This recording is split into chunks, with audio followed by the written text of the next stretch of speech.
Oke, assalamualaikum warahmatullahi wabarakatuh. Kembali lagi bersama saya Tamila Taka. Di sini saya akan sedikit berbagi mengenai refraksi optisi atau optometri ya.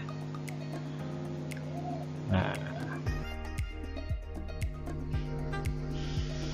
jadi apa sih itu refraksi optisi ataupun optometri? Jadi di sini adalah bagian dari cabang kesehatan khusus mata yang mencakup segala sesuatu dalam kesehatan mata. Jadi semuanya tentang kesehatan mata ya. Fokus. Nah, sebenarnya pengertian refraksi optisi atau optometri ini tidak terbatas hanya pada bioptik saja ya, tetapi akan mengarah pada pengertian yang lebih luas, yaitu mulai dari penyakit mata, terutama untuk kelainan refraksi ya, mata minus, plus, gitu.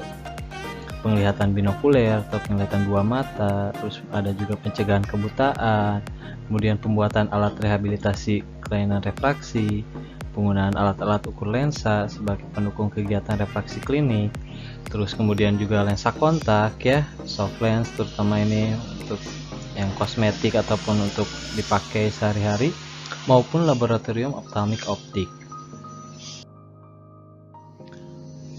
Tapi meskipun demikian, profesi ini sangatlah dibutuhkan.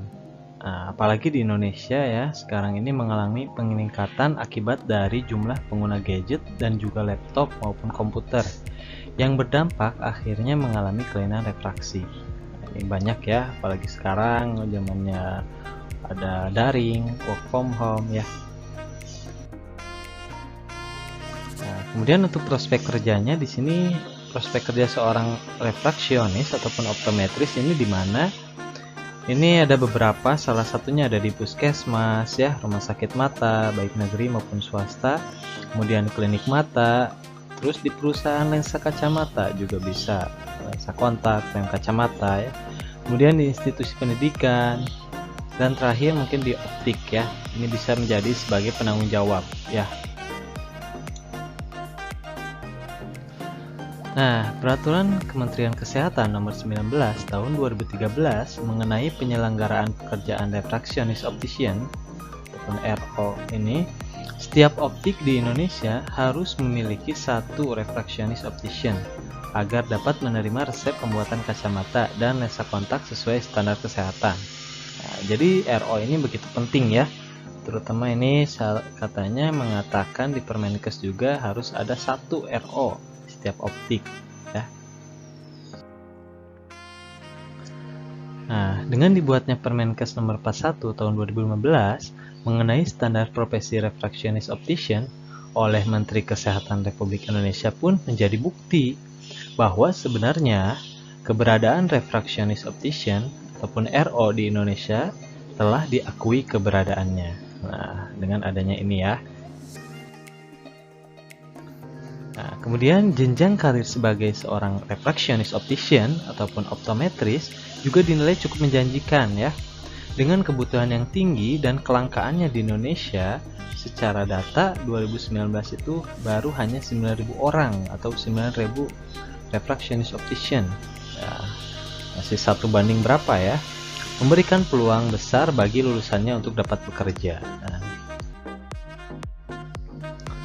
selain itu, seorang refraksionis optician ataupun optometris dapat membuka lapangan pekerjaan sendiri atau menjadi pengusaha ya, pengusaha optik.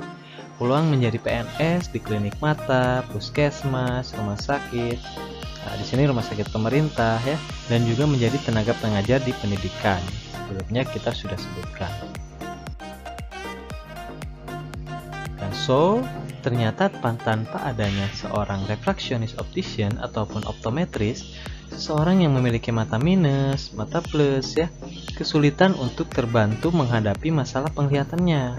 Ya, karena itu tadi salah satu tugas refraksionis optician di dalamnya untuk mengoreksi ataupun melakukan pemeriksaan kelainan refraksi ya. Nah, salah satunya di Indonesia dan secara khususnya ada di Kota Tasikmalaya, ada satu program studi D3 refraksi optisi ataupun optometri dan tepatnya berada di Stikes BTH atau Bakti Tunasusada Tasikmalaya. Dan ini merupakan satu-satunya di kota Tasikmalaya. Dan di sini bisa dilihat ya, ternyata persentase kelulusan uji kompetensinya pun di atas 95%. Coba ya. Jadi udah pasti kompeten ya di bidangnya.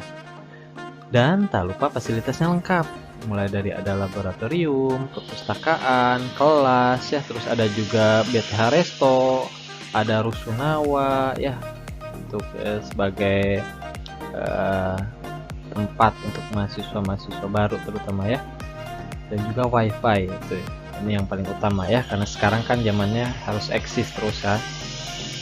Dan tak lupa bagi teman-teman yang kebingungan mengenai pembiayaan, nah di sini juga di program studi ini menawarkan program bantuan pendidikan.